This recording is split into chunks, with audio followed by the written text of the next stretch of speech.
Les gars, c'est comment? Same shit, different days.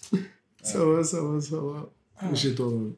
Ça va, hein? André, vous tous m'avez l'air stressé là. Moi, je comprends pas. Vous transpirez, les faux sourires, qu'est-ce qui se passe? Chaque jour, c'est la chaleur là. Ah bah, la chaleur même, quoi. Toi aussi, tu as chaud. Moi, j'ai chaud, mais pas seulement dans la température, quoi. Sinon, j'ai chaud aussi, mais c'est pas que la température. C'est faux. En tout cas, je pense qu'il fait chaud dans beaucoup d'endroits, mais on est là seulement. Yeah. Bon, en tout cas, comme vous savez, aujourd'hui, c'est le rendez-vous. Je sais pas si c'est hebdomadaire, c'est mensuel, c'est annuel. En tout cas, c'est un rendez-vous. En tout cas, c'est un rendez-vous, on est là. Voilà. Donc aujourd'hui, moi, je veux qu'on discute d'un sujet particulier. Dans le sens du développement personnel, là, tout le monde veut réussir, tout le monde veut faire des projets, tout le monde a des habitudes qu'il développe, tout le monde a des ambitions qu'il développe. Maintenant, dans l'atteinte de ces ambitions-là, déjà, avant qu'on rentre dans le clé de chiffre, qu'est-ce que vous pensez, c'est quoi l'attitude ou la qualité qu'il faudrait avoir? Peu importe ce que tu veux faire, que ce soit sur le plan des études, que ce soit sur le plan de l'entrepreneuriat, même sur le plan d'une carrière professionnelle. Quelle est une des aptitudes pour vous qui est importante? Bon, on va laisser Coro Giovanni commencer quand même. Bah, en soi, ça prend beaucoup de choses. Mhm. Déjà, vu que c'est plusieurs domaines différents que tu as cités. C'est vrai. Mais moi, à mon humble avis, dans toutes ces catégories-là, ce qui ressort le plus pour moi, c'est plus la constance, on va dire. Ok. Le mot m'échappe. Pas constance dans ce sens-là, mais plus... comment je vais dire ça? Assiduité? Ouais, l'assiduité. Consistency. Ouais, en fait, j'essaie de ne pas le dire en anglais. Mais ouais, l'assiduité, en fait. La discipline. C'est ça, la discipline. Ok. Et toi, monsieur Quater? Je pense que ça prend beaucoup de courage et puis de la résilience. Ok. Selon moi, c'est quand même deux choses qui, évidemment, comme Giovanni l'a dit, il y a différentes choses à prendre, mais je me dis qu'avec de la résilience et du courage, on arrive quand même à faire un grand nombre de choses. Ok. Donc, par là, j'ai consistance, puis par là, j'ai courage et résilience. En tout cas, je pense que en tout cas, il y a un qui est tombé sur le mot juste de ce dont je voulais parler. Cependant, je pense que chacun des mots que vous avez choisis rentre dans le cadre du mot que j'ai choisi aujourd'hui, qui est la résilience. Parce que si on doit juger de la résilience, il faut du courage pour être résilient. Il faut du courage pour avoir la patience d'accepter les événements comme ils sont et de prendre acte par rapport à ça et puis changer sa situation ou bien améliorer ce qu'il faut améliorer. Au niveau de la consistance, je trouve également aussi que c'est de la résilience parce que quand tu commences un projet ou quelque chose, tu peux avoir envie à un moment donné soit d'abandonner, soit de dire que c'est déjà facile ou du moins que c'est déjà lancé et que bon, en vérité, tu n'as pas fait plus d'efforts que ça. Mais en étant constant, ça te permet de garder toujours un certain minimum de capacité de travail et de continuer sur ce que tu recherches. Mais si on rentre plus profondément justement dans l'aspect du développement personnel, moi je dirais même que la résilience dont je veux parler, c'est cette attitude qu'on a à gérer en fait ses émotions vis-à-vis des événements, son mental vis-à-vis des événements, et également aussi sa, je veux dire, comme quelque part en fait, sa vulnérabilité même vis-à-vis de l'environnement qui est en face de nous. Donc quand tu es résilient, je me dis que même si c'est au dehors du business ou dans la vie en général, ça fait que tout événement qui vient vers toi, positif comme négatif, tu as la capacité de prendre du recul pour, même si c'est pas que tu vas avoir 100%, même si c'est pas que tu vas avoir sur 100%, tu vas avoir tous les 100 cadeaux, au moins tu as 90 cadeaux, et en même temps tu sais que tu te protèges d'un hypothétique mal ou quoi que ce soit. Moi c'est comme ça que moi je vois ça. Parce que là, concrètement, je voulais parler de la résilience maintenant dans la vie personnelle. Donc, je pense que si tu es résilient dans ta vie personnelle, il n'y a pas de raison. Non, un peu du développement personnel. Définitivement. Donc, si tu es résilient dans ta vie personnelle, il n'y a pas de raison que cette résilience que tu développes dans ta vie personnelle, tu ne puisses pas la retransmettre également dans tes entreprises et même dans ton travail, quoi. Moi, je trouve que c'est un bon point dans le sens où, également, la résilience doit être accouplée à la discipline. Ok. Parce que, oui, tu peux déjà donner une définition pour qu'on puisse débattre sur ça de résilience en soi. Là, les résilients, j'ai demandé à mon parlementaire, parce que lui, il est champion dans les épées. Donc, faut donner une définition là. La résilience, l'aptitude pour un individu à maintenir une vie, ou en tout cas maintenir son rythme de vie, un rythme de vie satisfaisant, Ok. en dépit des difficultés et des situations, on va dire traumatisantes, en tout cas difficiles qu'il peut rencontrer dans sa vie. Fait que vraiment, là, c'est la capacité là à pouvoir continuer à se lever chaque matin et avancer, peu importe les difficultés qu'on rencontre. C'est ça. Donc, ça revient à ce que j'avais en tête. Dans ce sens-là, elle est accouplée également à la discipline parce que tu surmontes toutes les difficultés que tu rencontres, tu apprends à prendre du recul avec chaque chose. Mais en même temps, c'est comme, on aime beaucoup prendre l'exemple d'aller à la gym. Ok. Tu vois, pour ceux qui aiment partir à la gym, par exemple, tu ne vas pas à la gym nécessairement parce que tu l'aimes. Tu y vas parce que tu t'es fixé une certaine routine, un objectif également. Donc, tu sais exactement que, OK, tel jour, telle heure, ou bien il faut que tant de fois dans cette semaine, j'aille à la gym. Donc, en ce moment, tu es assidu. Ok. Ce qui fait que plus tu restes constant, plus en surmontant les difficultés que tu vas rencontrer tous les jours, tu fais les choses parce qu'elles doivent être faites. Ok. Et donc, tu sais que pour atteindre cet objectif que tu t'es fixé, tu dois passer par certaines choses qui ne vont pas nécessairement te plaire. Ok. Donc, tu sors de ta zone de confort à quelque part. Ça me fait penser à un gros débat qui a actuellement, qui a toujours eu en vérité. C'est la motivation contre la consistance. Ok. Comme Comment ça, la motivation contre la consistance? Ok, je vois. La motivation, comme si on le parle sur l'exemple du gym, il y aura des jours où comme tu es un peu down, tu n'as pas envie de te lever, tu n'as pas envie d'aller à la gym, tu n'as pas envie de sortir courir parce que tu dis, tu as fait la fête la veille, tu as travaillé, tu as juste pas la motivation de sortir. La motivation, elle varie. Mais le fait d'être constant, c'est ça qui va t'amener à de réels résultats. Parce que en dépit de ta motivation, tu sais que tu dois quand même sortir. Tu fais le minimum. Comme peu importe le niveau de travail, de workout que tu vas faire, as long as tu y vas puis tu fais le minimum qu'il faut faire, tu restes constant et tu continues avec quelque chose. Et ce sont ces petits efforts-là, over time, qui vont s'ajouter et faire quelque chose de réel. Oui, je suis d'accord dans le sens où on parle beaucoup de motivation et puis de discipline à chaque fois qu'il y a ce débat-là. Et ce qui revient tout le temps, c'est que oui, la motivation est importante pour atteindre ses objectifs, tout ce que tu veux. Mais tout le monde en a fait l'expérience. La motivation, c'est quelque chose qui n'est pas constant parce que tu ne maîtrises pas, tu n'as pas de contrôle. En soi, c'est une émotion, on va dire. Définitivement, c'est ce que je voulais dire. Tu n'as pas un contrôle à 100% là-dessus. Fait qu'il y a des jours où tu es super motivé, il y a des jours où tu es dans, par exemple, en hiver, tu peux être moins motivé par rapport à certaines choses qu'en été. Tu vois, indépendamment de la température, des effets extérieurs sur lesquels tu n'as pas de contrôle. Tu es moins motivé à partir en cours en hiver le matin qu'en été. Tu vois, Maintenant, alors que lorsque tu es discipliné, tu fais les choses parce que tu sais que, OK, à telle heure, tu dois les faire.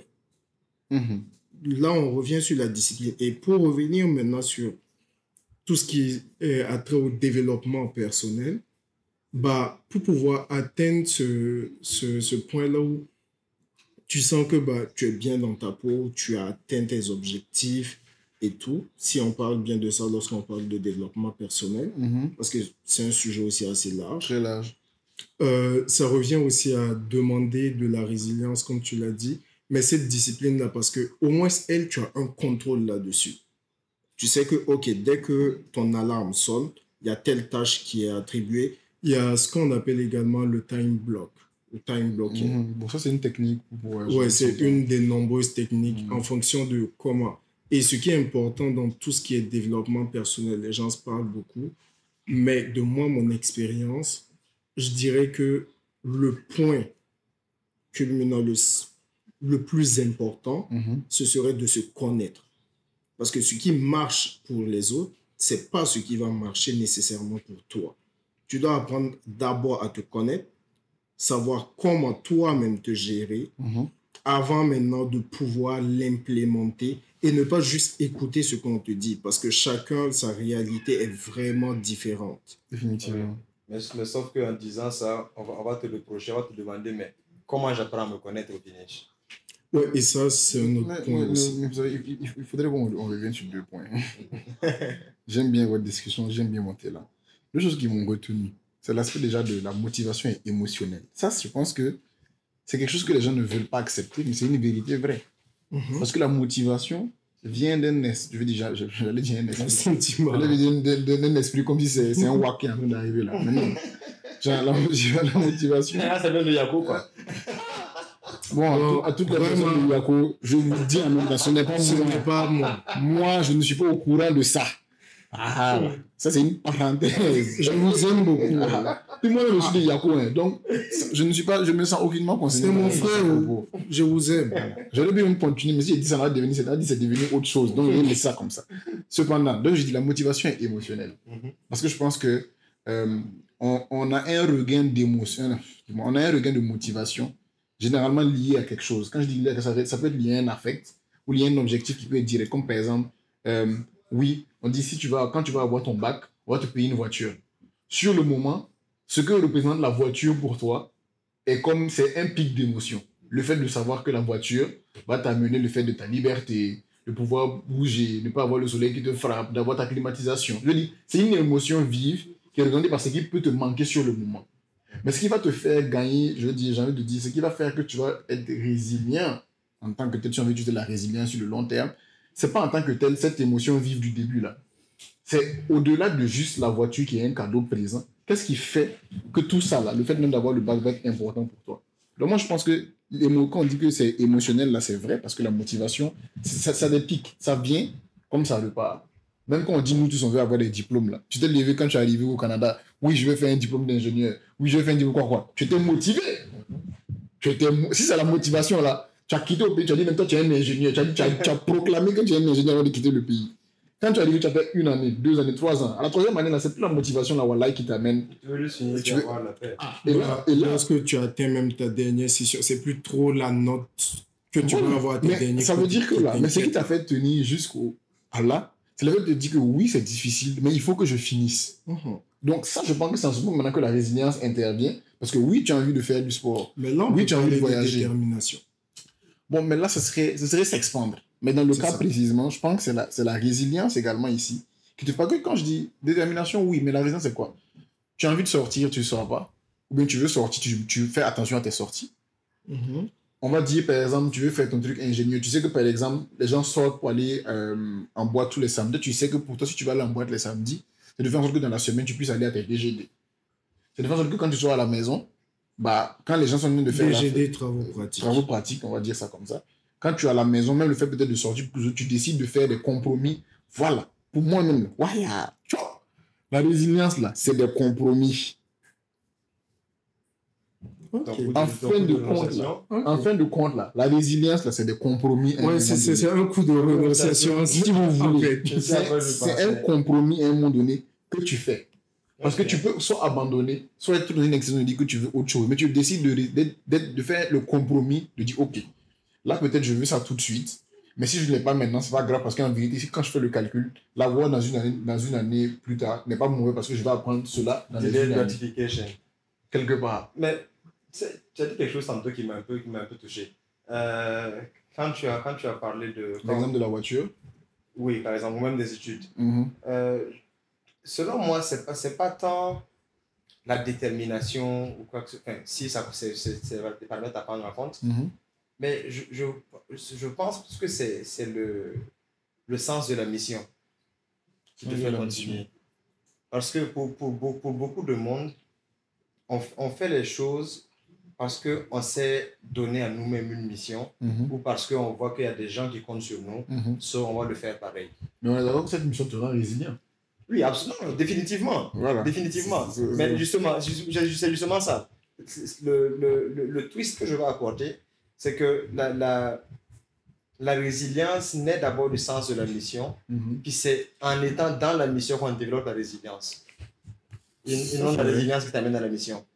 Ça, c'est vrai. Mais je veux dire, non, je pense qu'on se comprend. Oui, on se comprend très bien. Définitivement, on se On se comprend très bien.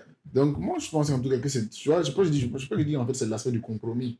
Parce que même ce sens de mission-là, je veux dire, si il s'agissait que de toi, tu aurais pu faire différentes choses. Mais comme tu sais que là, ça importe à toi, ça importe à ta famille, tout ce que tu veux, tu fais le compromis et dis, OK, comme ça, c'est un chemin sur lequel je me suis lancé.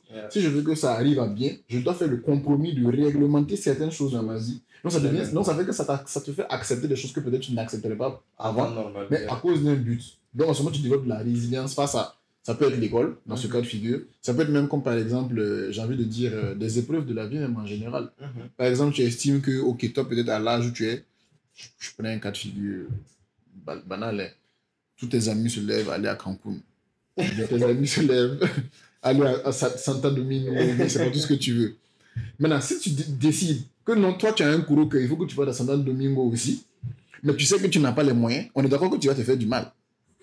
Mais c'est seulement que la résilience, ça veut dire, OK, petit, Santa Domingo, là, c'est bien. Mais ça, là, ils sont inconscients, hein. Bon, attends. Les gens, ils sont inconscients aussi, hein. Je parle dans le cas de... On connaît tous des personnes. Ça, vous connaissez. Moi, je ne connais pas bien. Moi, je suis beau. Moi, je ne parle pas nécessairement du voyage. Oui. Moi, je parle dans la vie de tous les jours. Non, définitivement. Qui, parfois, veulent vivre au-dessus de leurs moyens. Un exemple super simple.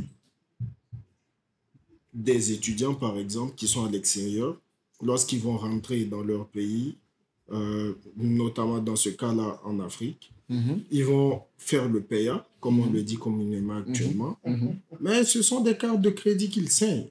Bon. Et après, maintenant, ils reviennent. Après, chacun sa gestion. Tu sais que si on veut être partial, eux aussi, ils ont une forme de résilience. Hein. Oui, ils ont fait le choix.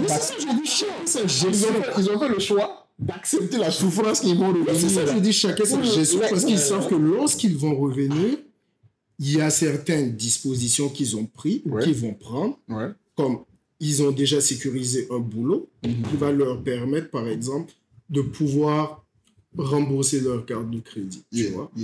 C'est ça que je dis, chacun, en fait, a sa gestion.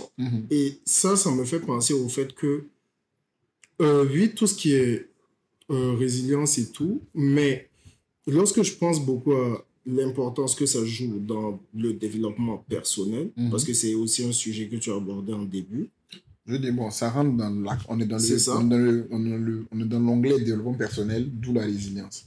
Exactement. Donc, tu peux être résilient, mais après, la résilience, pour moi, il y a une certaine gestion aussi, parce que la résilience, ça peut ne pas également te sauver de tout ce qui est stress. Comme la gestion du stress et tout. Mais je suis d'accord avec toi, on va arriver sur ce point. Mais je pense que la résilience aussi t'apporte la gestion du stress. Ça t'amène à mieux gérer ton stress. Ça veut dire que, pour moi, quand tu es quelqu'un de résilient, le stress, c'est pas quelque chose que tu vas éviter. Parce que je pense que le stress, peu importe ton niveau de résilience, c'est inévitable. C'est inévitable. C'est comment tu le gères qui va changer. Exactement. Et pour quelqu'un qui est résilient, comme il a dit, par exemple, c'est la capacité de gérer face aux épreuves ou bien au changement de la vie. Si tu es quelqu'un généralement qui a une certaine résilience, même quand quelque chose arrive qui est stressant pour toi, tu as la capacité de faire la part des choses un peu rapidement. Le stress, il va te prendre, c'est vrai. Mais ta résilience va faire qu'à un certain niveau, tu vas comme dire, OK, il y a du stress. Pour cette situation-là, elle n'est pas normale. Cette situation-là, elle sort de mon contrôle. Mais étant donné que je sais ceci, cela, je n'ai pas à trop m'inquiéter ou je n'ai pas à exprimer ou bien comment j'ai envie de dire ça. S'inquiéter pour ce qui est hors de mon contrôle. Exactement, définitivement. Ce qui fait que cet examen fait que même quand ça va chauffer, même tu vois que une situation qui est là, on dit, je sais pas moi, on dit, OK, tu dois prendre ton vol à 22h et là tu te vois qu'à 20h, tu n'as pas encore quitté la maison, que l'aéroport est 1 heure de chez toi. C'est en même temps, en fait. Pas forcément, tu vois. Ta résilience va te dire, OK, voilà, est-ce que sur le moment je panique est-ce que je panique sur le moment là pour dire oui, je vais être en retard comme ça, ou bien je me calme et je deviens en fait objectif. On parle de la route, il va ou bien Exactement. on arrête. Il faut, je pense que dans la vie, à un moment donné, il faut faire là, il faut être, j'ai envie de dire cartésien, mais la résilience également, c'est le fait d'avoir un certain niveau d'objectivité face à une certaine situation. Tu peux avoir un problème avec ton ami, ou tu peux avoir un problème avec la police, ou avec quelconque entité que ce soit. Mais si dans le moment, tu te laisses prendre par les émotions et tu ne peux pas prendre preuve de résilience pour dire, ok, je vis ceci, on m'amène là-bas, mais ok, ce n'est pas encore trop tard.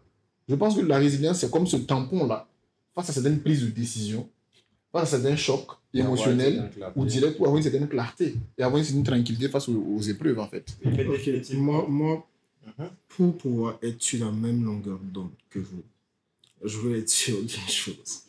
Là, on dit résilience, capacité d'un être humain à surmonter les traumatismes, ressorts psychologiques et moraux.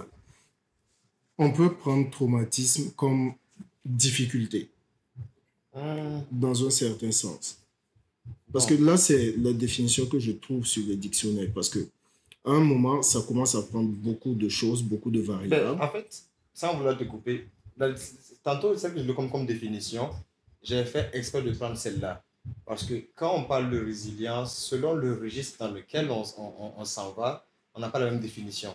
C'est ça. Celle que tu donnes, c'est celle du DSM. C'est les choses dans le sens plus de sciences humaines, plus de psychologie. Et là, on peut rentrer dans ça, mais c'est juste autre chose carrément différente. Non. C'est la raison pour laquelle je n'ai pas parlé de ça depuis le début, en fait. Ok, parce que moi, j'arrive pas à me retrouver dans le sens où, oui, résilience, tout ce que vous voulez et tout, mais après, à certains points, je trouve que la résilience a ses limites. Par exemple, c'est pas parce que tu es résilient que tu sais gérer un stress, que tu pourras surmonter le stress.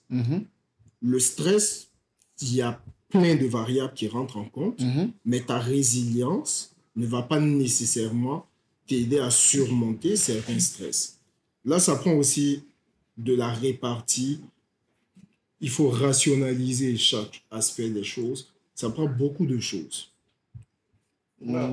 En fait, ce que je dis, c'est pas que la résilience va... Comme je dis, la résilience ne va pas forcément régler le stress. Parce que comme je dis, le stress, tu vas le vivre. Pareil. C'est ça. Mais la résilience, c'est comme je disais, la raison est un tampon. Si tu es quelqu'un de résilient, pour moi, ça c'est mon point de vue personnel, quand tu es quelqu'un de résilient, même quand le stress arrive à son paroxysme, parce que le stress, c'est une réaction à la peur, si je ne me trompe pas. Pas juste la peur, mais la peur en fait. En tout cas, c'est un exemple. C'est une situation d'alerte. Par exemple, une situation d'alerte. Toute situation que le cerveau interprète comme une alerte, ça cause un stress. Exactement. Peu importe la forme d'alerte. Mais si tu as la résilience, ça veut dire que dans ton cerveau, ou bien en tout cas dans ta manière de comporter en général, tu as déjà mis certains garde-fous qui font que quand quelque chose arrive, c'est pas que tu ne vas pas. Je veux dire, c'est comme quand tu fais un accident, tu as le airbag. Ton airbag là, ça n'empêche pas que tu ne vas pas avoir mal. Bien que tu ne vas pas avoir quelque chose, mais ça veut dire que ça va trop grave. Exactement, ça veut dire que ça va amortir. Exactement. Donc je veux dire que la résilience ne t'enlève pas ton stress. Ok. Mais il agit comme un... Parce que... Moi j'avais compris ça d'une autre manière. C'est pour ça que j'ai cherché une définition parce que j'étais plus du tout dans le débat. Être résilient, ça ne veut pas dire que le problème disparaît. Non, ça t'aide à mieux réagir. Mais c'est ça en fait. Parce que j'avais l'impression que tu prenais plus l'aspect de la résilience comme en griffe une solution à pratiquement tout. Non. C'est pour dire que... Et c'est ça, j'étais comme... Non. C'est comme je disais tantôt, quand je parlais du tampon. Tu vois, c'est comme quand, c'est comme, je sais pas moi, c'est comme un nègre. Ça c'est le bateau que je viens de penser. Tu vois, quand par exemple les bateaux essaient d'accoster.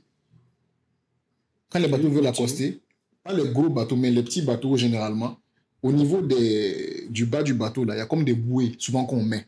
Pour que quand le bateau arrive à amorcer tranquillement, ça cogne un peu, exactement, pour ne pas endommager la carrosserie du bateau et ne pas aussi détruire les installations qui sont là. Donc je dis que la résilience, c'est un tampon dans la vie en général, qui te permet, peu importe ce qui arrive dans ta vie, d'avoir comme une certaine distance vis-à-vis du choc ou bien du changement qui vient de se passer vis-à-vis de toi. Ce qui fait que même quand, par exemple, en tant qu'entrepreneur, tu arrives dans une situation où on dit, ok, tu fais pendant, ça fait 5 mois, tu cherches un sponsor, tu n'en trouves pas. Ta résilience va te dire, mais c'est pas la peine d'abandonner. Va te dire, ok, c'est dur, je sais. Mais qu'est-ce que tu peux faire? En fait, ça va te pousser à chercher d'autres solutions, d'autres manières de contourner le problème ou bien de trouver une solution. Donc, à la fin de la journée, tu as fait 5 fois, tu n'as pas trouvé de sponsor. Tu dis, OK, aujourd'hui, est-ce que c'est une question d'aventure? Tu dis, non, je n'ai pas trouvé de sponsor. Qu'est-ce que je fais alors pour avoir le financement dont j'ai besoin? Et ça, c'est une parenthèse. C'est important de le mentionner parce que plein de personnes sont dans cette situation. Mais moi, j'estime que lorsque tu es face à ça, tu dois juste prendre du recul. Donc, oui, la résilience et tout. Mais juste, si tu n'as pas de sponsor et que tu as certaines difficultés, revois juste en fait tes attentes. Si tu voulais faire un truc très grand, revois juste un truc plus petit, vois les moyens que tu peux rassembler et juste exécute-le. C'est de la résilience. Ouais. Non, c'est ça, je dis. Je voulais juste mettre une parenthèse pour passer un message par rapport à ça. Dans la même chose que tu dis, je me dis que, en fait, peu importe la difficulté à trouver un sponsor ou à de l'accompagnement en général, c'est quand même difficile ou impossible que tu fais 10 demandes, puis sur 10, tu as 0 réponse. Ah, t'inquiète. Non, laisse-moi terminer. C'est des choses qui arrivent. Mais là, maintenant, de façon rationnelle, il faut se poser la question. Est-ce que l'approche est la bonne? Est-ce que la demande est bien formulée envers la bonne personne? Parce que pour faire une demande, il faut que la demande aussi elle-même, elle soit smart. Smart dans le terme d'apprentissage. Mm-hmm. Ah oui, je vois. Et smart. Ok, smart. Pas, oui. So, si ta demande déjà n'est pas spécifique ou mesurable, pour ceux qui ne sont pas familiers à cela, juste expliquer smart, rapidement. Ouais.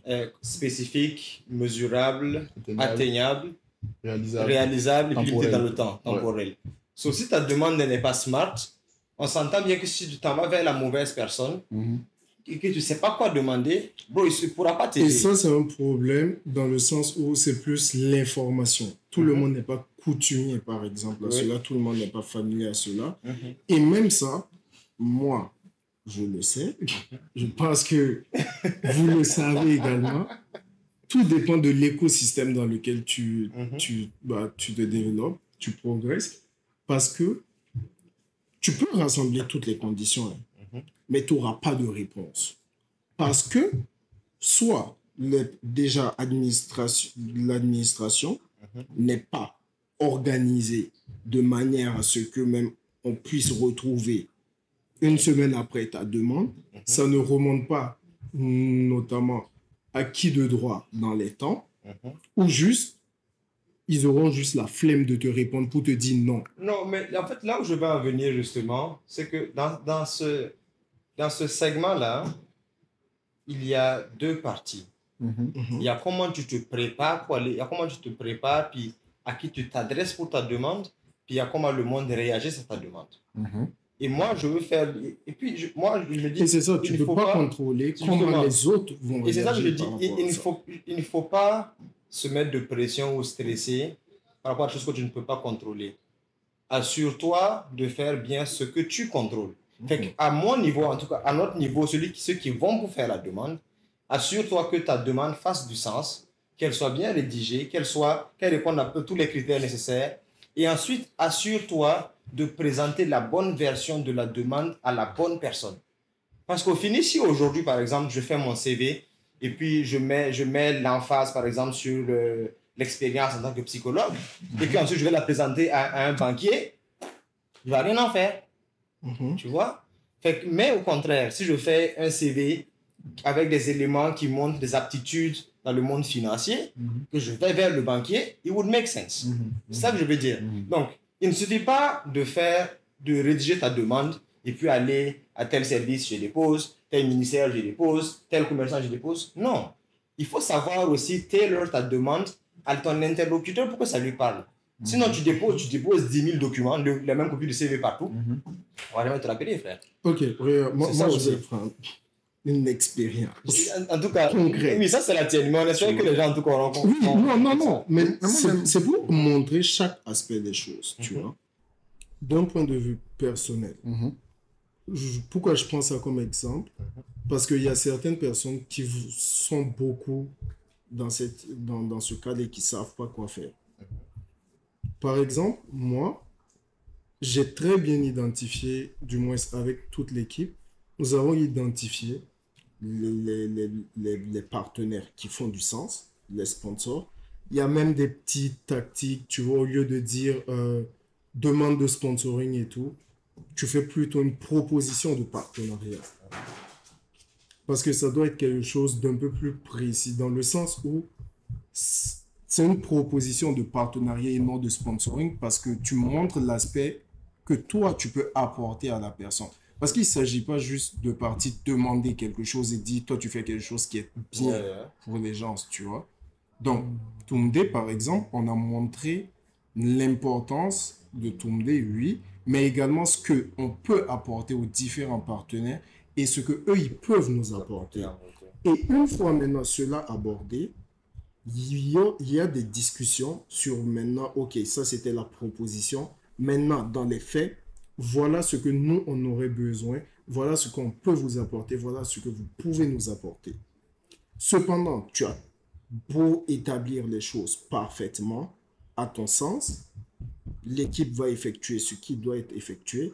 Mais eux, à leur niveau, ils vont pas nécessairement te répondre. Pas parce que ça ne fait pas de sens, mais plus parce que eux, ils ont d'autres réalités. Exactement. Donc, ça prend beaucoup de choses. Tu ne peux pas contrôler cela, mais c'est pas parce qu'on ne te répond pas que tu ne dois pas fonctionner. Et c'est pour ça, moi, je suis plus dans la thématique de, ok, tu sais, la réalité de notre écosystème fait que c'est important. Limite, tu peux pas te dispenser de tout ce qui est sponsoring et tout, mais quand même établir un plan d'urgence et travaille avec le cas échéant où tu n'as pas de sponsoring, où tu n'as pas de partenaire. Le minimum possible, quoi.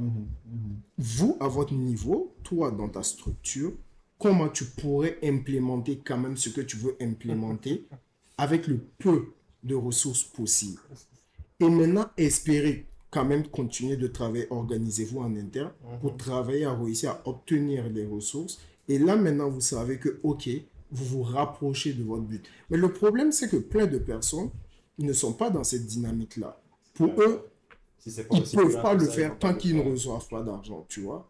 Et c'est comme lorsque tu peux demander des parrains et tout, les gens sont fatigués.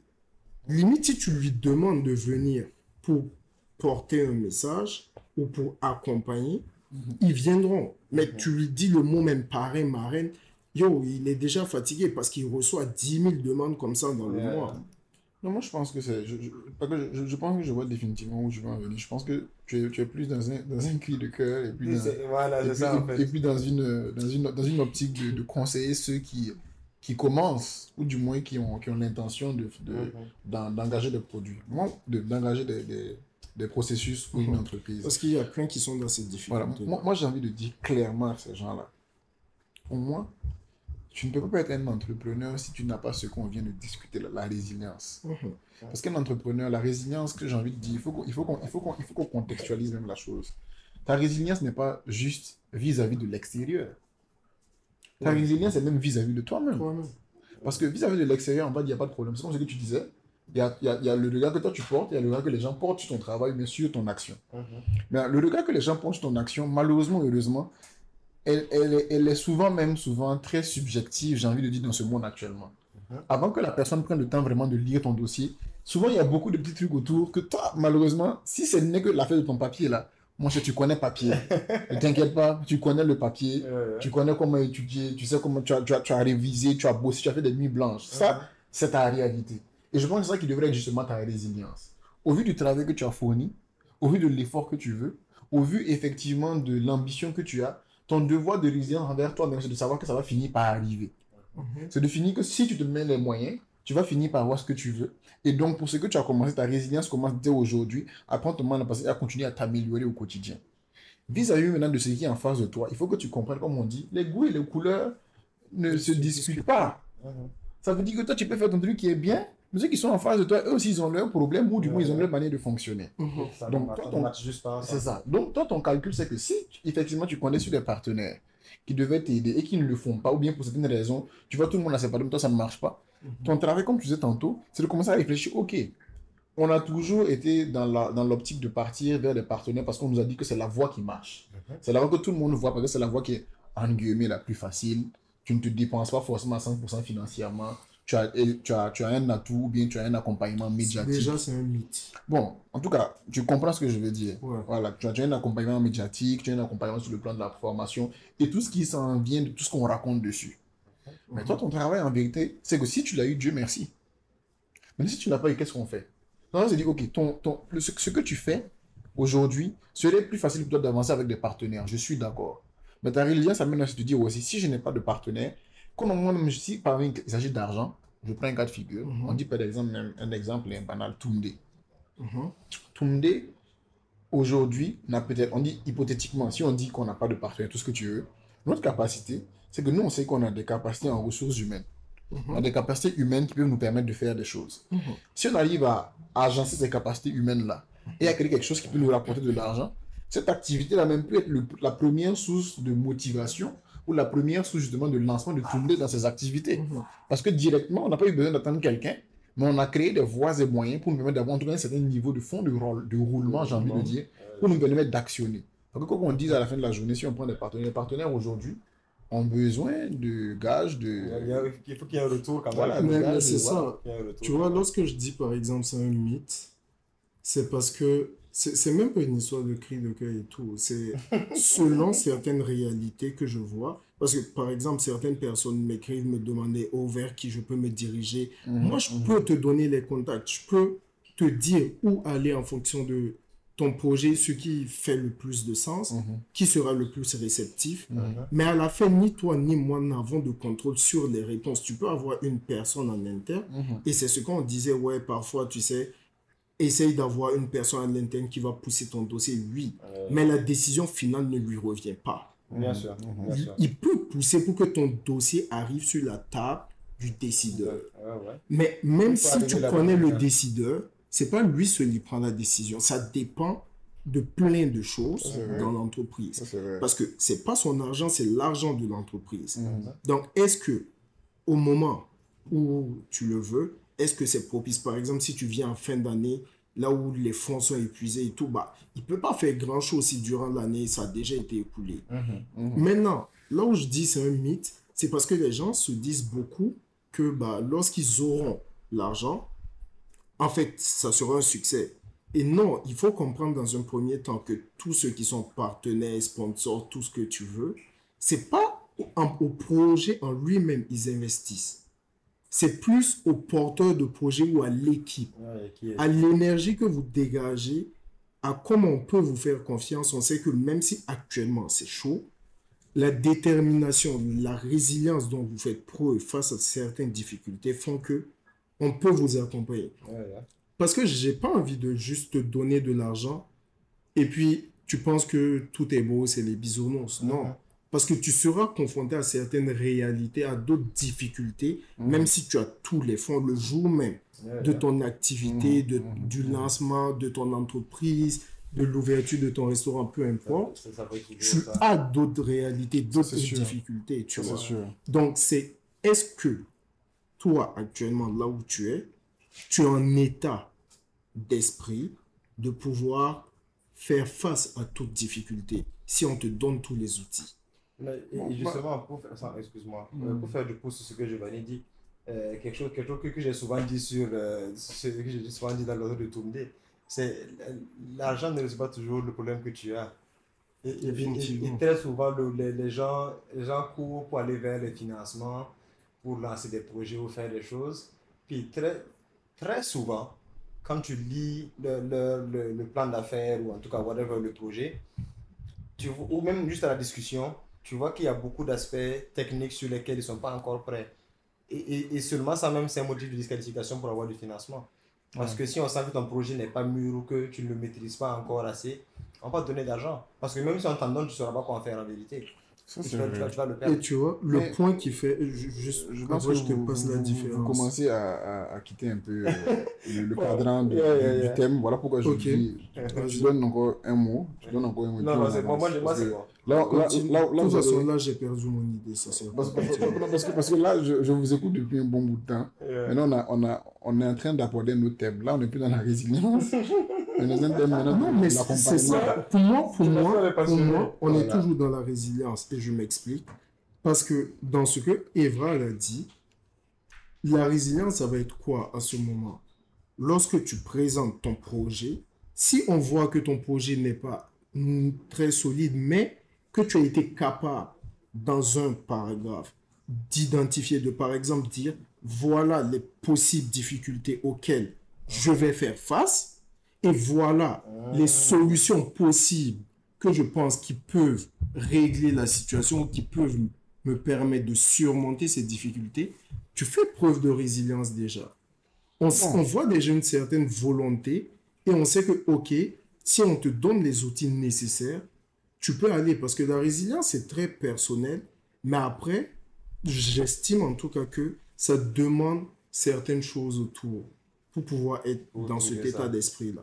En tout cas, comme j'aime dire, je pense que pour un entrepreneur à la fin de la journée, euh, un entrepreneur qui n'a pas une entreprise qui est à l'image de ses valeurs, ça n'est pas une entreprise qui va marcher.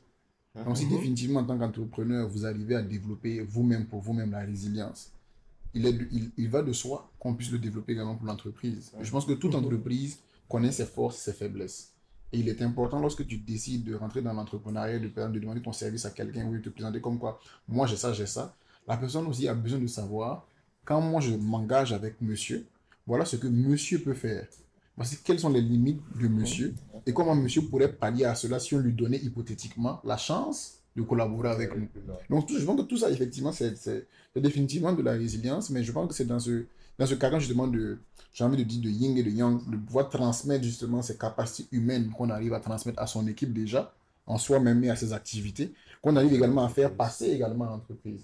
Donc, si l'entreprise se dit que oui, par exemple, cette entreprise de BTP là, je sais que peut-être elle n'a peut-être pas autant de millions que l'entreprise Xinjiang, mais l'entreprise ABC ici, qui a peut-être 100 millions, et puis Xinjiang a peut-être 200 millions, 250 millions.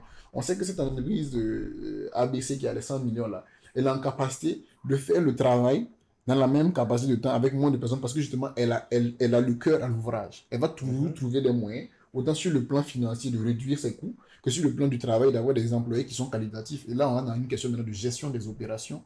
Et puis, bref, c'est de la dotation. Et puis, voilà. Et je pense que où ça arrive à nous mener, parce que si les entrepreneurs vivent ça, ça veut dire qu'ils vivent du stress. Le stress du refus. Comment parce que même être résilient, c'est un stress également, j'ai envie de dire. Parce que tu es résilient, mais tu ne sais toujours pas forcément qu'est-ce qui va se passer derrière ta résilience. C'est de l'espoir, c'est de l'espérance, c'est des trucs. Donc, comment pour vous on gère ce stress-là? On gère le stress là comment? Bon, tu sais, Parce que moi-même, actuellement, je suis stressé. non, Là, tu es stressé comme ça, quoi. je peux danser même Aïcha trembler tout de suite. Hein? Comment tu es? Non. En tout cas, mon frère. Mais bon, honnêtement, en termes de gestion de stress, il n'y a pas de véritable secret. Hein. La base, tout le monde le sait déjà, on le voit partout sur les réseaux et dans les livres. Manger correctement, s'exercer, dormir correctement. You know, il y a quand même la base que tout le monde fait déjà. Mais selon moi, dans ce contexte-là en particulier, et je le dis au risque de me répéter, il faut arrêter de se soucier de ce qui est hors de notre contrôle. Parce qu'en vérité, on se retrouve très souvent dans des situations où c'est Dieu, c'est Messi, il y a 10 000 problèmes, puis on stresse, puis on se fait du sang d'encre pour ça. Mais au finish, il y a peut-être la moitié des choses que, peu importe comment on stresse, en fait, on peut rien faire contre ça, on ne peut pas le contrôler, on n'a aucun pouvoir dessus du tout. Et je pense que c'est justement trouver les moyens d'être rationnel et d'arriver à se dire, ok, concrètement, actuellement, voici ma situation. Les points A, B, C, D, là, en vérité, je ne peux rien faire pour ça. Parce que c'est totalement indépendant de ma volonté. Je ne peux vraiment rien faire pour changer ça. Et quand tu es honnête à ce point-là, mets tout ça de côté. Puis, la partie qui est vraiment, que tu peux changer, focus-toi sur ça. Et puis maintenant, va du pire au moins pire, et puis essaie de régler la situation, quoi. Mais ça ne sert à rien de rester là, stressé, à pleurer, ou je sais pas, à boire, ou sortir, whatever que tu fais quand tu es stressé, sur des situations qui en vérité, ça ne va t'avancer à rien. Et là, tu vas juste dépenser de l'énergie dans ça, alors que tu aurais pu te focaliser puis la mettre dans quelque chose sur lequel tu peux actionner et puis changer la situation. Actionner un changement. Selon moi, c'est vraiment ça. En tout cas, dans notre contexte, pour gérer le stress, ça va être pas mal ça. Mais évidemment, il ne faut pas oublier la base non plus. Hein. Il faut dormir, il faut manger, il faut s'exercer, avoir des gens à qui on parle, pouvoir partager les difficultés et les idées, c'est important, c'est la base de tout. Mais dans notre contexte, en tant qu'entrepreneur, je pense que c'est vraiment ça. Si tu peux rien faire contre ça, franchement, arrête de stresser dessus, en fait, tu peux rien faire. Mais c'est pas non plus facile d'avoir cette clarté d'esprit-là. La clarté d'esprit, je pense même, comme tu as dit, je pense qu'à un moment donné, même la gestion du stress, là, elle n'est pas que personnelle. Elle est environnementale. Ça te rappelle quoi? Ça te rappelle quoi? Notre corps est ici. Et ici premier. Donc, et toi? Bah, moi, je dirais, c'est assez... Je vais revenir sur mon mot également, c'est assez personnel. Dans le sens où, oui, je suis d'accord, comme dormir assez et bien, tout ça, c'est des bases. Mais après, ça va dépendre également de chaque personne. Il y a des personnes, par exemple, pour gérer leur stress, ils partent à la gym. D'autres, moi, si je prends mon exemple, moi, je fais ce que j'aime lorsque je suis stressé, donc c'est préparer. Le fait d'être en cuisine, de même partir faire les courses, venir, être en cuisine, dans ce process-là, je me vide la tête. J'écoute la musique ou tout ce que tu veux et tout, et je suis focus sur une chose qui me prend pas la tête, qui me fait pas trop réfléchir parce que je sais déjà ce que je vais faire et tout. Donc, ça me permet de me détendre. Donc, il y a d'autres qui font de la méditation.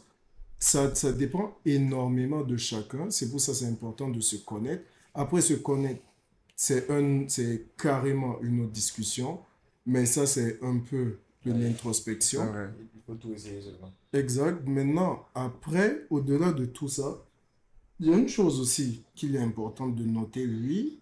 Il ne faut pas t'inquiéter ou trop t'en faire pour tout ce qui est hors de ton contrôle. Mais pourquoi le stress est quand même là et existe, même si tu sais très bien que tu ne peux pas contrôler ça, c'est surtout que ce qui va engendrer ce stress-là, c'est une action ou un cumulé d'actions. C'est là le résultat en fait d'une action ou d'un cumulé d'actions que tu as posé, que tu sais pertinemment que c'est ça qui fait que ok, maintenant j'attends le résultat. Et c'est surtout l'attente du résultat qui crée ce stress. Par exemple, lorsque tu fais des examens et tout, j'avais pas vu ça comme ça. Si tu fais par exemple des examens, même tu peux avoir les bonnes réponses et tout, mais si tu sais pertinemment que tu n'as pas assez bossé, même si tu te dis que tu as les bonnes réponses, tu vas quand même paniquer parce que tu ne sais pas quelle note tu auras. C'est vrai. Le stress de l'inconnu. Donc clairement, tu n'as pas de contrôle sur ça, mais tu ne peux pas t'empêcher d'y penser ou de stresser parce que c'est le résultat d'une action que tu as posée et que tu sais consciemment. Mais par exemple, ça, ce que tu viens de dire, ça marche aussi dans le sens inverse. Le stress de réussite. C'est-à-dire que, on repart par exemple sur l'examen, tu prépares tes examens finaux et puis tu sais par exemple que si tu as un D ou un C à ton final, tu vas couler le cours. Comme ça, tu en es persuadé. Et ça, c'est le stress, l'échec de stress, justement. Et ce stress-là, selon comment tu réagis, il va te pousser à réviser davantage pour mieux préparer ton examen. Donc, dans le fond, le stress en lui-même peut être une source de motivation. Je suis d'accord. Ça dépend de comment tu vas utiliser ça. Exactement. Ça peut être un fiole. Et ça fait que, depending on comment tu vas réagir face à ça, parce que là, tu as deux choix. Tu peux rester là à stresser juste comme ça, puis tu bosses encore moins, et là, au lieu d'avoir un C, tu vas avoir un E, puis là, c'est encore pire. Ou tu stresses pareil et tu dis, bon, ok, qu'est-ce que je peux faire pour changer la situation, en tout cas pour me sentir mieux par rapport à ça. Je vais bosser davantage. Mais ça ne va pas changer le fait que pendant l'attente du résultat, tu seras quand même en stress. Oui, mais tu seras moins stressé parce que tu as réussi à te préparer davantage. Donc, tu es plus rassuré toi-même. Je suis d'accord. Mais ça va comme atténuer le stress, mais ça ne retire pas le Oui, stress. non, on ne peut pas retirer le stress. Tu peux pas Et avoir c'est un ça, zéro, pour c'est pas possible. revenir à la question de Auguste, dans la gestion du stress, c'est ce que moi je conseille personnellement. Après, il y a énormément de manières, mais je dirais juste, fais ce qui te fait te sentir bien pendant cette attente-là. Ou pendant ce process-là où tu te poses plein de questions. Si tu es une personne, tu sais que voir des gens que tu n'as pas vus depuis, ou juste sortir, prendre du temps pour toi, mais ça va te faire du bien, fais-le. Parce que à quelque part aussi, il faut avouer que lorsque tu es dans cette phase de stress et lorsque tu ne sais pas comment le gérer, l'une des choses qui peut être aussi intéressante, c'est de prendre du temps pour soi-même. Yeah, yeah. Et c'est ça. Donc, moi, je dirais plus fais les choses qui peuvent te permettre de te sentir bien, d'une certaine manière. Raison pour laquelle c'est important de se connaître, à mon sens, ce qui va te permettre dans cette gestion de stress-là, de pouvoir plus voir les choses sous un autre angle et de pouvoir apprendre à plus ne pas voir ça comme négatif, mais plus cet aspect où tu n'as pas de contrôle sur ça. Ok, mais il faut que j'essaye de me calmer. Il faut que je prenne en compte que les pensées positives que je vais dégager Ouais. peuvent impacter. Mhm. Et maintenant également, dans le cas où la réponse ou le résultat que j'attends n'est pas favorable, pendant cette période de stress-là, une des choses aussi que tu peux faire pour gérer ton stress, c'est envisager la pire des situations. Mhm. Parce qu'une Ça, fois c'est que ça tu que te moi, ça. mets dans l'état d'esprit de la pire des situations, tu essayes de voir déjà, ok, si cet aspect-là vient, comment je peux le gérer ça. Ok. et tout, quel C'est la résultat, solution, quelle ça, c'est la réponse je solution, peux c'est avoir face au résultat que j'aurai. Mhm. Lorsque tu es face à la situation, si c'est cette situation, bah, si c'est ce cas de figure-là Tu as qui déjà vient, ta réponse. tu es déjà préparé, tu vois. Si Si en tout c'est cas, mieux, tu es vraiment dans le pire ouais. des cas, et si c'est mieux, bah, C'est encore tranquille, tu mieux. vois, Yeah. tu sais mieux gérer la chose. Donc, Mhm. l'une des choses qui pourrait être bien dans la gestion du stress, c'est notamment de faire les choses qui te font te sentir bien, Mhm. mais également d'accepter une réalité que au départ, tu ne voudrais pas accepter. Yeah. Parce que ce qui fait que tu stresses, c'est que tu n'es pas prêt à accepter Accepter un ça. certain résultat. Yeah. Donc, je dirais plus l'acceptation également. Mais Moi, oh, je suis comme ça. mais moi, ce que vous dites là, ça me touche. Hein. Je dis que. On te touche. Oui, ça me touche. Mais je dis parce que. Oh, tu dis, le stress peut une des choses que tu n'es pas prêt à accepter. Mhm. Mais c'est normal de ne pas être prêt à accepter l'échec. Oui, c'est normal. Ok. Mais maintenant, vous dites comment transformer le stress en stress positif. C'est quoi c'est dans quel. Comment on va transformer ce stress-là en stress positif? Ça revient au fait du fiat. Par exemple, si tu prends ça comme, si tu prends le pire des cas et que tu as réussi à l'appréhender, à savoir comment tu pourrais le gérer hypothétiquement et que tu trouves une solution, ça peut être un fiole pour toi. Tu peux apprendre à gérer déjà l'échec. Et c'est ça l'une des choses. Apprendre à gérer l'échec. Parce qu'on parle beaucoup de gérer le stress. Mais le stress, en griffe, c'est la visualisation de l'échec. D'une certaine manière. Donc, il faudrait déjà apprendre à gérer l'échec. Il ne faut pas voir l'échec comme quelque chose de négatif. Par exemple, lorsque tu fais tout ce qui est, que ce soit formation, cours d'entrepreneuriat et tout, il y a un truc qui revient beaucoup, fail. Oui, c'est vrai. F-A-I-L, donc plus échec en français, qui revient à first comme première tentative et tout. Donc, tu ne dois pas voir l'échec de manière négative, même si c'est très difficile, il faut l'avouer. Même moi, dans ma vie de tous les jours, lorsque je suis face à des situations où je me dis, ah, il y a un possible échec qui est là, naturellement, tu es crispé, tu es comme dans une certaine incertitude, insécurité, tu as peur. Tu as peur de cet échec-là. Maintenant, tu n'as pas de contrôle sur ça. Une fois que ça arrive, qu'est-ce que tu fais? Ben, en fait, pour revenir à ta question, hein, je pense que c'est quelque chose qui est facilement réglable avec de l'éducation. Je m'explique. De l'éducation. On a moins de l'éducation. On fait de fatiguer. Oh là là, ouais, vas-y. On a moins peur de ce que l'on connaît que de ce que l'on comprend. Parce que la peur en elle-même est beaucoup basée sur l'inconnu. Quand tu ne sais pas ce qui t'arrive, c'est l'inconnu puis le manque de contrôle, ce qui tue vraiment la peur. Donc le stress aussi par extension. So, quand tu comprends ce qu'est le stress, comment est-ce parce que le stress, avant d'être une réponse physique, c'est d'abord chimique dans le cerveau. Déjà, c'est très bien. Il faut mentionner que tu as fait des études. Hein? Réponds-moi. Hein? En psychologie. Ok, du coup, qu'est-ce que le stress en ce moment? Ben, d'un point de vue naturellement, comment tu l'appréhendes personnellement? Mais tantôt, je l'ai dit, c'est une des réactions du cerveau, un élément d'alerte, tout simplement.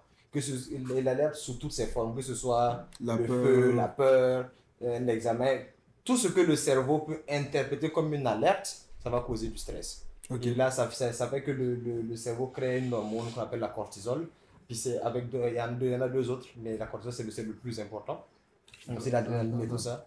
Pour ceux qui viennent du Burkina, 4 mois dans les. Oh là là. So, adrénaline. Tu vois, j'ai failli dire ça. Oh mon Dieu, cortisol rentré dans le cerveau. Et c'est, en tout cas, avec les changements chimiques qui sont dans la tête, puis là, maintenant, c'est là qu'il y a la réaction physique que tu as. Certains se crispent, d'autres ils courent, ils se tâchent. Ça dépend des situations maintenant, de chacun. Mais là où je vais en venir, c'est que quand tu comprends ce qui t'arrive, tu en as moins peur, tu sais comment le gérer. Donc, pour justement arriver à utiliser le stress comme un moyen de, motivation à faire les choses, c'est comprendre la situation, puis comprendre c'est quoi l'élément déclencheur du stress, puis comment est-ce que ton corps réagit à ça. Et sur la base de ça, tu le comprends mieux, donc tu sais comment le dompter. Je veux un exemple simple parce que Auguste et moi, on va mieux le comprendre, je pense, puis pour ceux d'entre vous qui le font aussi. Quand on parle en public, tu sais, on l'a fait 10 000 fois, mais à chaque fois avant d'avoir monté sur scène là, tu as un truc qui te prend. Définitivement. Tu sens dans ton cœur qui parle, tu sais. Même si tu le fais 10 000 fois, le stress ne part pas. Ça part pas en fait, mais c'est comment tu réagis qui va tout changer. Oh, donc vous aussi vous connaissez. Oh, ça aussi, tout le monde a ça. Tout le monde a ça. Non, souvent, même quand tu es assis et puis subitement tu dis Auguste prend la parole. En fait, l'instant où tu dois prendre le micro ou bien ça vient vers toi là, il y a énormément de choses qui se passent dans ton esprit, dans ton corps. Mais dès que étant donné que pour toi, ce n'est plus quelque chose d'inconnu, et que a priori, tu sais ce que tu fais, ce que tu dis, quand tu commences le flow, ça devient plus naturel. Ça devient plus simple, tu vois. Mais c'est ça, ça revient. Oui. C'est ça. Ok. Puisque c'est ça, parce que par exemple, même lorsque moi je dois prendre la parole en public, même, vous savez, je ne suis pas à l'aise parce que il y a plein de choses qui se passent dans ma tête, le stress et tout, tu te dis... Ah, si tu parles et puis tu articules mal ou tu parles mal ou tu n'as pas la bonne gestuelle, tout ça, comment ça peut être appréhendé, comment on peut le voir et tout. Donc, tu as plein de choses qui se passent dans ta tête qui font que tu n'es pas trop à l'aise à partir. Et dès lors que tu es dans cet état d'esprit, ça devient compliqué. Quand tu as le micro, mon cher... Tu dois faire une mention spéciale. Ça devient compliqué. Mention spéciale à Faouzia Sissouma. Parce que cette dame-là, en tout cas, bravo à toi. Wonder Woman, Special Woman, Yinenga, descendant de Yinenga. Non, tu as ça. Que Dieu te bénisse. Tu as ça. Il n'y a rien à dire. Tu as ça même. Parce que vraiment, pour avoir ne serait-ce qu'un instant partagé la scène avec elle lorsqu'on faisait tourner l'année passée, et qu'à un moment donné, moi, je devais prendre la parole. C'est vrai que je suis à l'aise, mais pour l'événement qu'on créait, c'était la dernière chose qui passait à ma tête. Non, d'abord, elle a géré. Il n'y a déjà rien à dire, chapeau. Mais c'est comme pour revenir à ce que tu as dit, je stressais parce que d'abord, c'est même pas moi qui devais prendre la parole. Moi, j'étais en train de gérer d'autres choses. Donc, quand on dit Auguste, l'instant, les quelques marches avant de monter, puis la région là, c'est un calcul. Ça me fait penser beaucoup à la résilience parce que quand tu vois, quand on travaille avec Faouzia, il y a de la préparation en amont. Définitivement, bien sûr. Elle est très professionnelle, Elle très est carrée, tu vois. organisée. Elle est à l'écoute. Mais avant de monter, elle cogite parce qu'elle a quand même un certain stress, mais elle fait preuve de résilience selon la discussion qu'on a eue. Parce que lorsque tu la vois avant de monter, comment elle est un peu stressée et tout, et dès lors qu'elle monte sur la scène, c'est carrément Elle autre snap chose. un coup, puis ça change. C'est ça, elle fait face à certaines difficultés avant, mais elle les accepte et elle apprend à les gérer. Elle sait que dès lors qu'elle est montée, elle doit se focus sur une chose, elle doit très bien faire son travail, et après ça coule seul. C'est ça. C'est ça que j'appelle l'éducation. Parce qu'en vérité, une fois que comme j'ai dit, tu connais le point névralgique, tu sais, on dit névralgique, hein? C'est vrai, c'est ça. Ok, le point névralgique, tu connais. Tu n'as pas le français 2 jours là. C'est toi qui as commencé. Ouais, je suis content. Là où tu parles. Donc, le point névralgique, tu le connais, tu sais comment est-ce que tu réagis à ça, puis tu sais plus ou moins dans quoi tu mets les pieds. Fait que tu l'appréhendes mieux et tu peux mieux le gérer. Donc, pour revenir à l'exemple justement de parler en public, on a peur, on a ce même stress là au début, les quelques premières secondes, hein, mais le fait que on sait que c'est parce qu'on va monter qu'on a peur, ça c'est la première chose, mais surtout on sait comment gérer le public, on sait comment parler, mais surtout on sait ce qu'on va dire, enfin souvent, c'est pas tout le temps qu'on sait ce qu'on va dire, En tout cas, mais moi on sait qu'on a les aptitudes en tout cas pour faire ce qu'il y a à faire. c'est pas que je n'ai pas fait peur à mes futurs clients pour certaines choses, mais sinon souvent là, Des fois c'est Dieu. c'est de l'impôt, hein. Faut regarder puis vous laisser. En tout cas. C'est ça. Et justement, ça permet en espace de quelques secondes, d'arriver à se dire, ok, c'est correct, tu prends un gros coup d'air, et puis tu montes, puis tu fais le truc. Tu vois, ça va aller. Et ça marche pareil pour les études ou whatever que tu fais en termes de stress. Donc, j'invite les gens vraiment à aller vers on va dire l'éducation, à plus lire, plus faire des recherches pour comprendre qu'est-ce que le stress. La culture en fait. Comment est-ce que le cerveau interprète le stress, comment est-ce que le corps réagit. Et selon ça, tu verras comment toi-même tu réagis par rapport à ça. Et le plus tu comprends les différents événements qui te causent du stress, le mieux c'est facile pour toi de le gérer puis de mieux travailler autour de ça. Étant donné même que ça tombe bien, et je pense qu'on est en train de partir vers la fin là, parce que je pense que avoir de la résilience et puis savoir gérer son stress, ça t'apporte un plus grand niveau de bien-être. Absolument. Moi, je trouve, et pour moi, c'est le lieu pour moi de parler de la foi. Je pense que souvent, même les entrepreneurs, ou dans le monde où nous sommes actuellement, on parle de business, d'argent, de comme si avoir un comportement, avoir une carrure, avoir un caractère, c'est bien. Mais je pense qu'une chose que, en tout cas, ceux qui veulent entreprendre, en tout cas pour moi, ceux qui estiment avoir en tout cas, qui veulent, qui ont une foi et qui veulent de l'aspiration, la fibre entrepreneuriale, la foi est quelque chose qu'il faut mettre dans toutes choses que nous faisons. Même sur le niveau du stress et de la résilience, avoir la foi, comme je disais la parole il n'y a pas longtemps, en fait, c'est te donner l'espérance des choses que tu ne vois pas, et des choses qui n'existent peut-être pas encore pour toi. Cette espérance, cette foi-là que tu as, même en ce que tu ne vois pas, te permet de te dire, ok, tu as commencé quelque chose, tu sais que tu as une idée, tu as une inspiration, que effectivement tu as réfléchi, mais elle n'est pas vaine. Si cette inspiration et cette idée a pu venir dans ton esprit, tu as fait quelque chose qui, à quelque part, il y a une volonté divine de l'environnement aussi, et du Seigneur qui t'a apporté cette idée. Maintenant, tout va dépendre de comment toi tu vas prendre l'idée et tu vas faire corps avec elle pour la développer. Donc, je pense qu'avoir la spiritualité, ça aide également à avoir du calme, à avoir de la foi dans les choses, de l'espérance dans les choses, et à pouvoir également aussi plus lâcher prise. Parce que tu acceptes à un certain niveau que, oui, humainement parlant, tu fais ce que tu peux faire. Humainement parlant, tu vas faire tout ce que tu peux et demander la grâce de Dieu. Ça ne veut pas dire que Dieu, il va faire les choses pour toi. Et quand on demande la grâce, c'est pour dire qu'on reconnaît quelque part que, moi, personnellement, humainement, j'ai fait ce que je peux.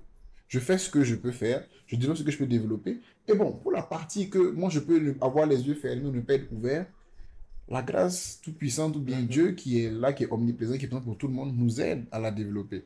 Donc moi, je pense que, en tout cas, peu importe la confession religieuse qu'on a, la gestion de cette foi-là, de cette spiritualité-là, nous aide aussi au quotidien.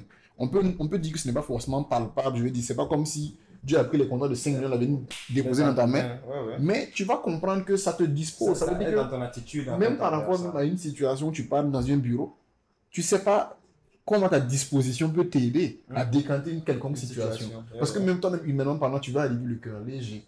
Tu sais que toi, tu as fait ce que tu peux et le reste, tu l'as confié à une entité qui est supérieure et qui t'aide. Donc, moi, je pense aussi que la foi est sensiblement liée également à ceux qui entreprennent d'une manière ou d'une autre. Voilà, je ne sais pas pour faire un jugement de valeur, mais je pense que, en tout cas pour ceux qui se posent la question, je pense que la spiritualité nous aide dans tout ce que nous faisons et même dans l'entrepreneuriat. Voilà. Pour un bien-être mental, émotionnel et même je suis entièrement d'accord avec toi. Parce que surtout en tant que croyant, une chose qui est fondamentale, c'est croire au destin. Puis remettre les choses dans les mains de Dieu. Puis au finish, tout ce qui va nous arriver, tout ce qui peut nous arriver est déjà prévu, puis est déjà écrit à la fin de la journée.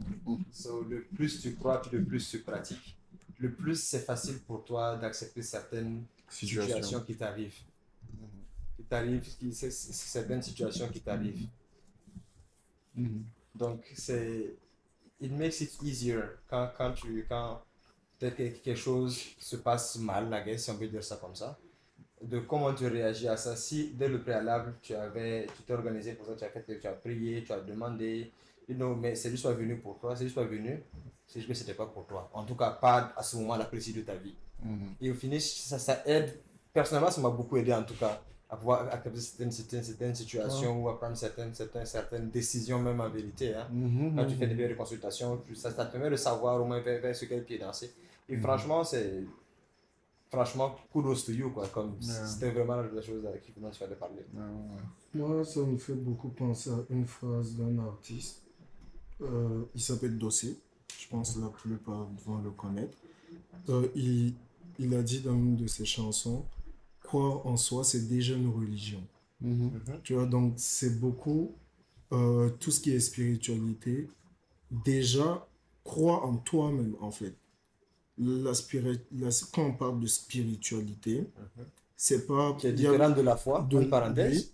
On ne parle pas seulement de croire en Dieu et tout. Ça, c'est quelque chose qui est très important et tout. Mais la spiritualité, c'est quelque chose d'encore plus large. Ça ressemble beaucoup de choses.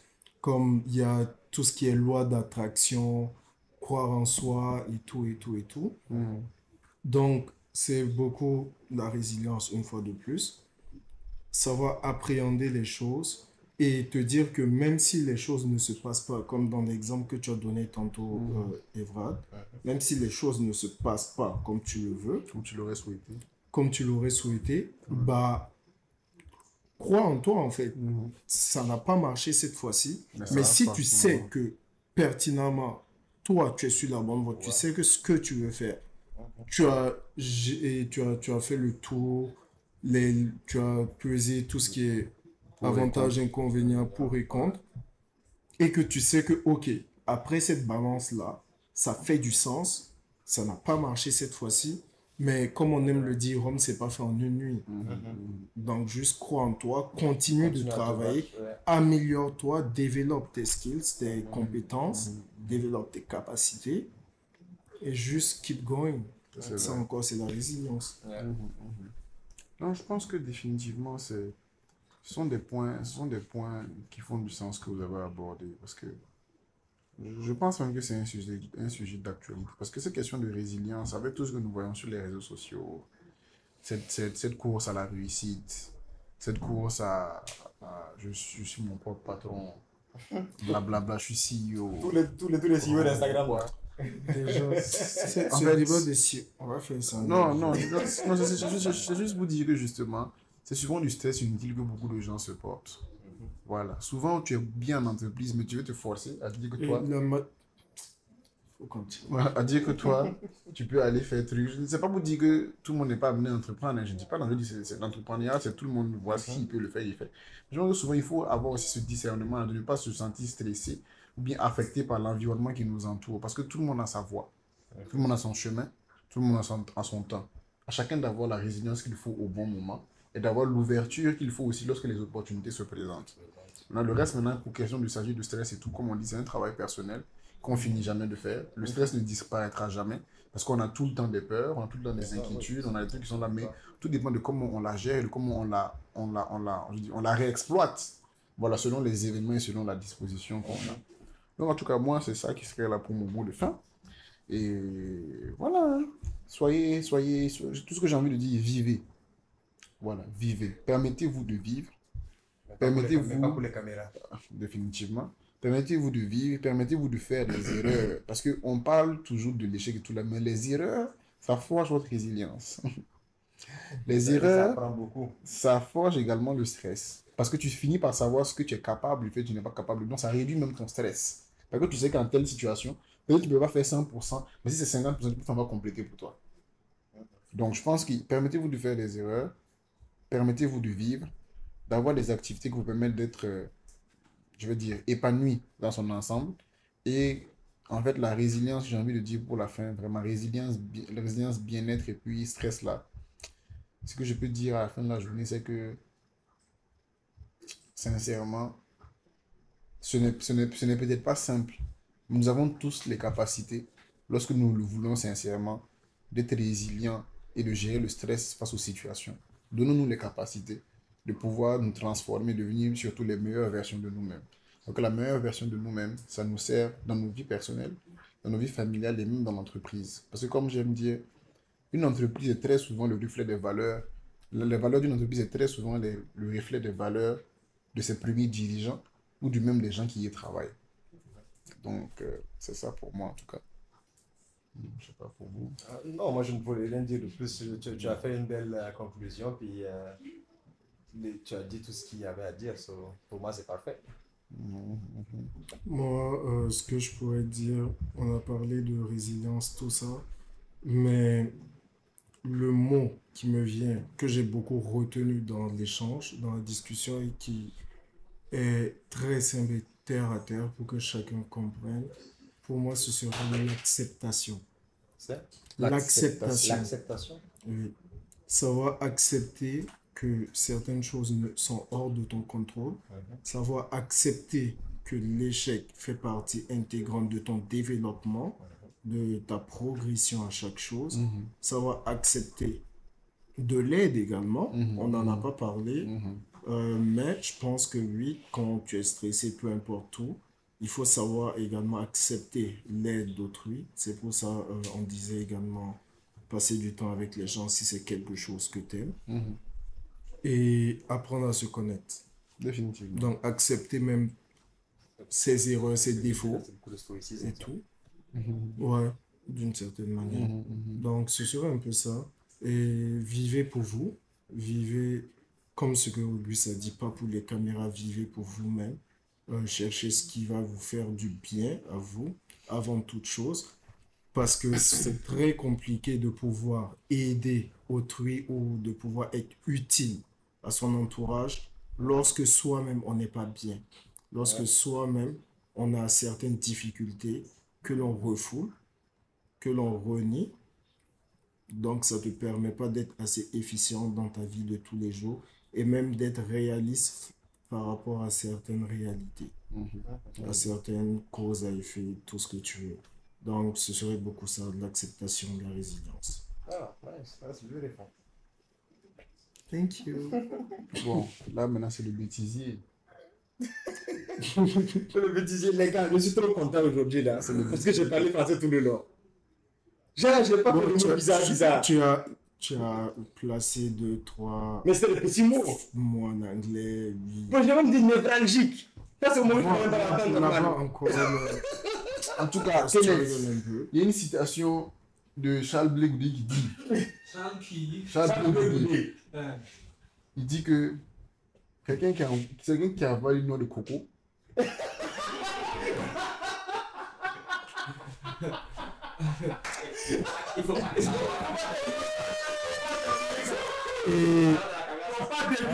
Et tant qu'on y est, merci à Kenneth Sidibé, qui est la personne qui est derrière la caméra, qui gère tout ce qui est montage et tout.